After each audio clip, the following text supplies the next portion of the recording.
Hello and welcome to On the Record with me, Shereen Bhan. We're here at the Kotak Mahindra Bank headquarters in Mumbai, and it is my pleasure to welcome on the program Ashok Vaswani, a career banker with over 3 decades of experience, but never in India. From Citigroup to Barclays to an AI fintech company before he actually headed back home to Kotak Mahindra Bank as MD and CEO. Mr. Vaswani, thanks very much for joining us here on CNBC-TV18. An absolute pleasure. And as I pointed out, in many ways, a homecoming for you.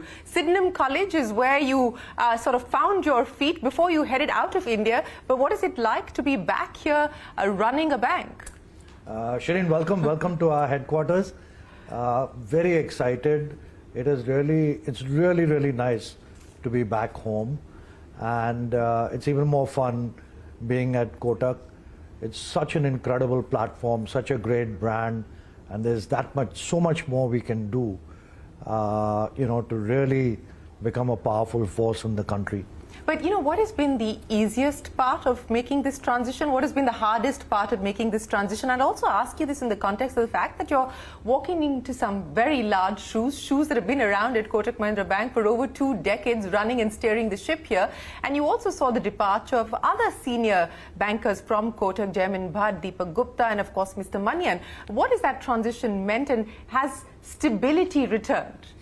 So, I think the biggest challenge really has been stepping into the shoes of Mr. Kotak. He's built this from zero, literally from zero, and what he has done is incredible, absolutely amazing. So I would say, getting your arms around the place, getting used to it, takes a bit of time, but I feel very, very good as I sit here. Coming home has obviously been the easiest part. It's nice to get, regular good Indian food and stuff like that every single day. As far as the team is concerned, Shereen, some of these were always planned. The fact that Deepak was going to be around till 31st was planned. Jaimin's retirement was planned. Manian was a different kind of story.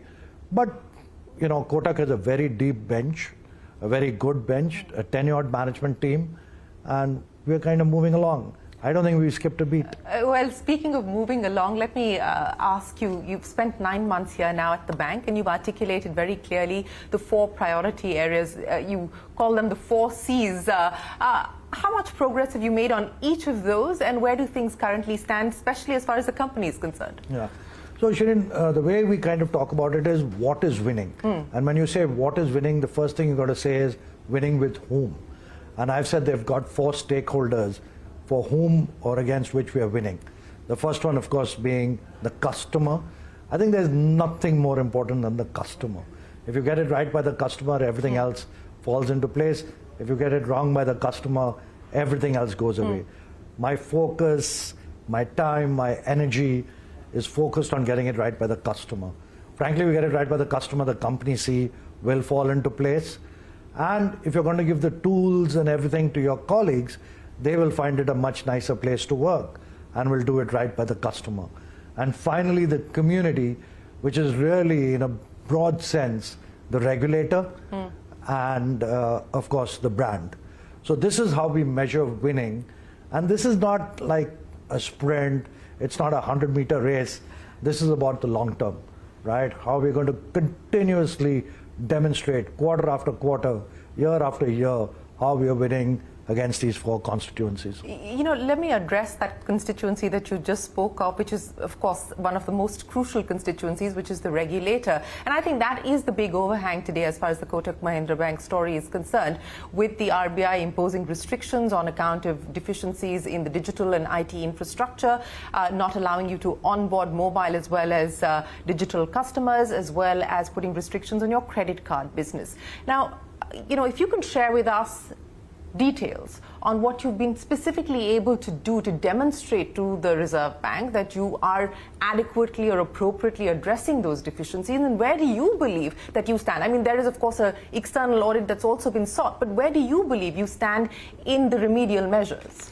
So, Shereen, first things to start, where we started with is, look, India has the best digital public infrastructure compared to any other place in the world. I've worked in every other place in the world.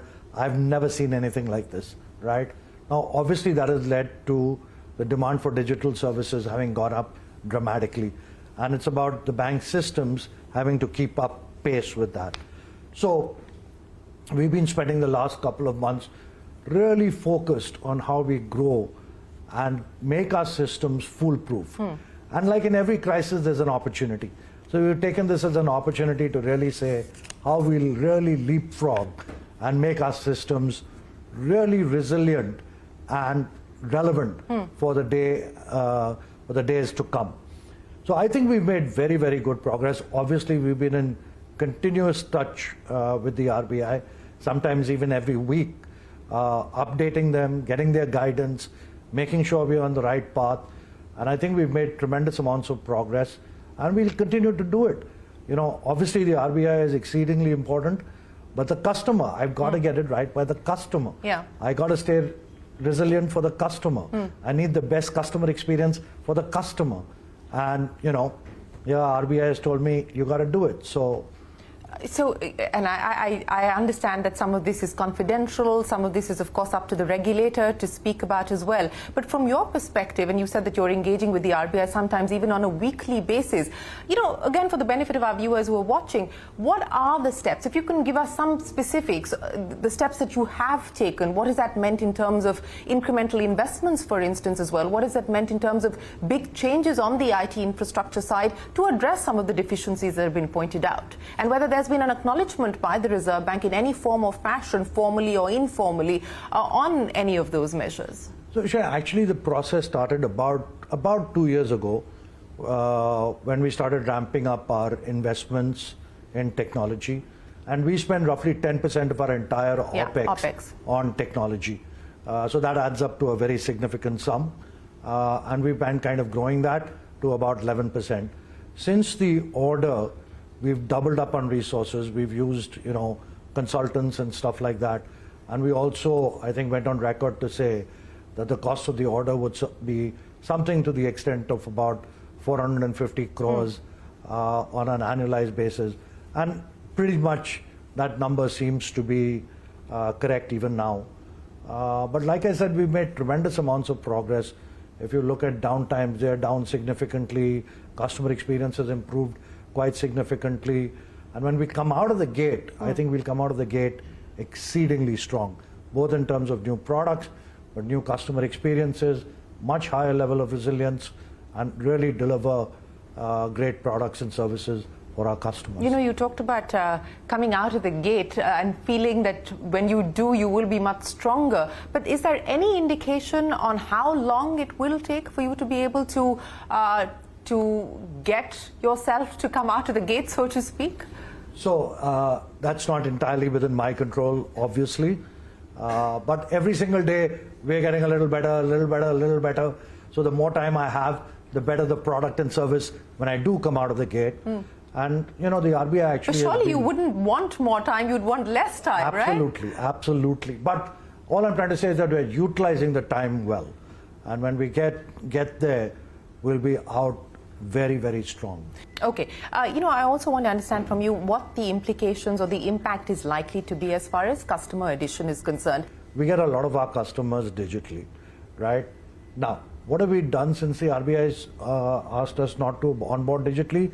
We've changed our processes and changed it from digital only to assisted kind of journeys, where a human being assists the customer to do the journey and complete the journey. So obviously we can't do as much as we were doing digitally, but we are running at roughly 30-35% of what we were doing pre the order. Does this in any way also change your plans as far as physical expansion is concerned? The fact of the technology order does not change our strategy. But generally speaking, what we've said is we are at about 1,948 branches as we speak. In the next 3 to 4 years, we would like to get to about 3,250 to 3,500 branches. And that is determined by where we want our branches focused, which geographies we want them focused, and how we are going to go it out. So we'll step up the pace of branch expansion, but that's not directly linked to the technology order. That is just a business strategy issue. Well, you talked about branch expansion. Let me ask you about expansion from a different lens, and that is the M&A route. And, Kotak Mahindra Bank has not shied away from big-ticket M&A. We do know that you are in the race for IDBI Bank. You did submit your expression of interest. Whether that finally converts into a formal bid or not, yes, no, maybe? So, look, we've never shied away from M&A. We are not shying away from M&A even today. We look at every single opportunity that comes along, and as and when the opportunity comes along and presents ourselves, we will evaluate it. But does it still make strategic sense, IDBI Bank specifically? I don't think it's hot and cooking right now. So I think when the time comes and there's talk about doing something, we will definitely look at it and evaluate. The transaction is still in. I mean, it's quite literally. From all indications from the government, it's kind of moving forward at this point in time. So does Kotak intend to take it forward or not? When the government tells us and the RBI tells us, we'll definitely have a look at it. Okay, let me move now to talk about the banking environment in specific and the big concern for banks on the deposit side. And I want to understand from you how you're looking at this. It's not unusual for deposits to drop off in the first quarter because you normally end March on a pretty high. At least the way I look at it, there's a lot of talk in India about, everybody's going to the capital markets and therefore deposits are going to drain out. Frankly, I've worked in the US, I've worked in the UK, and deposits have pretty much stayed flat as a percentage of GDP and continued to grow all over the years, right? And there, obviously the participation in the capital markets is much, much, much higher than in India. So this notion that suddenly, there's going to be a complete dearth of deposits and everybody's going to invest in the capital markets, overdone? I think it's overdone, right? And I think that, look, as long as there's an economy, as long as there's expenditure, as long as there's businesses, deposits will continue to kind of grow. Is the customer becoming more sophisticated and savvy? Absolutely. And that's bound to happen, right? But I don't see this situation as suddenly deposits are going to suddenly disappear or anything like that. Well, maybe not disappear, but dry up, or at least certainly be harder to get by. What is that going to mean in terms of, cost pressures, margins, as well as, maybe reframing your strategy on how you try and get them? Shereen, my market share is 1.5% to 2%. I've got a long way. But what is the aspiration, even as far as market share is concerned? No, very, very clear. Look, like I said right up front, Kotak is a great brand. Kotak is a great platform. There's no reason why Kotak shouldn't be within the top 3 private sector banks. And I'm talking not only of the bank, I'm talking about our subs. Where our subs are within the top 5, why we can't be within the top 3, or just full stop, be within the top 5, right? Growth and transforming for scale is exactly what this mandate is about. What's the timeline? So, frankly, it's, you usually do these plans 5 years, you take 2024, you add 5, 2029, call it 2030. So round numbers, 2030 is where we are saying we should grow market share quite significantly. And is organic growth largely going to drive it, or do you believe that it's going to be a mix of both organic as well as inorganic growth? It's going to be both. Even as far as unsecured lending is concerned, the regulator has sort of been periodically and quite frequently addressing that as a potential cause for concern and something that the banking sector needs to be watchful of. Again, any signs there of trouble for you specifically? So, Shereen, there are clearly areas and there are clearly segments of customers where we are seeing over leverage. I think during COVID, the banks became very careful and they kind of pulled back. Then suddenly realized that during COVID, things are turning out to be definitely not as bad, actually turning out to be pretty well.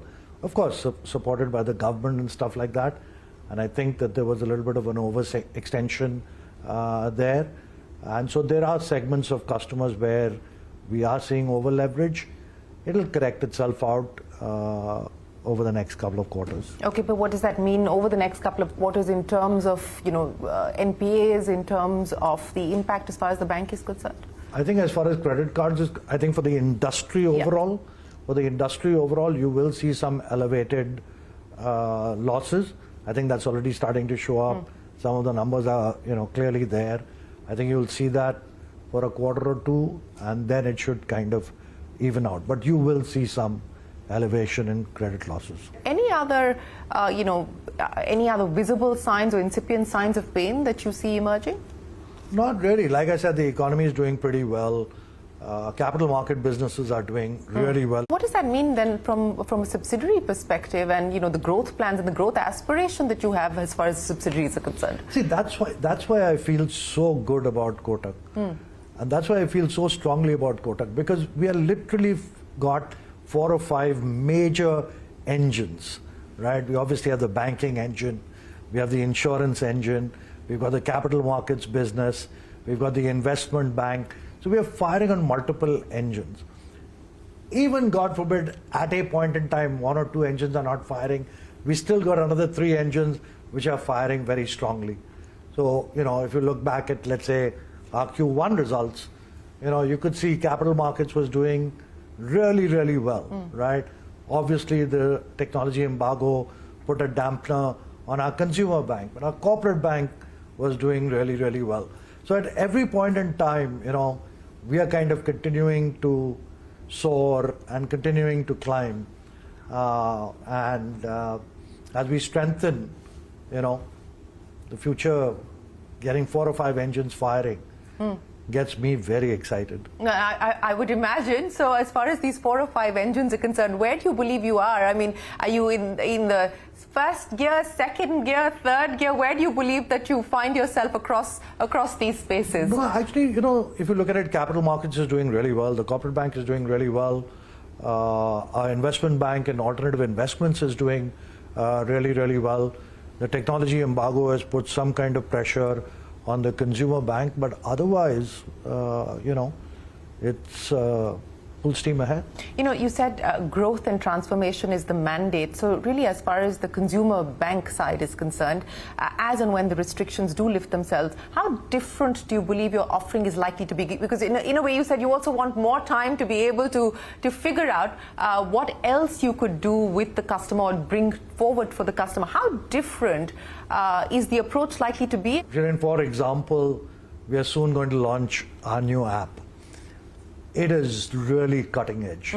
I've seen stuff in the US, I've seen stuff in the UK. This is really good. What makes it cutting edge?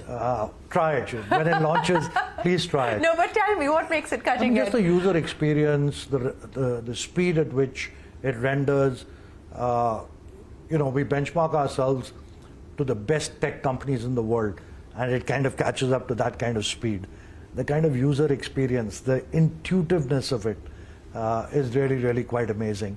So we're going to go, we've already launched it in beta, very good results, very promising kind of feedback. So when we go big, that'll be like one big thing. Well, we're going to take a break on that note and return with what else is cooking at Kotak Mahindra Bank. We're in conversation with Ashok Vaswani. We're going to take a break and be right back with you with a lot more.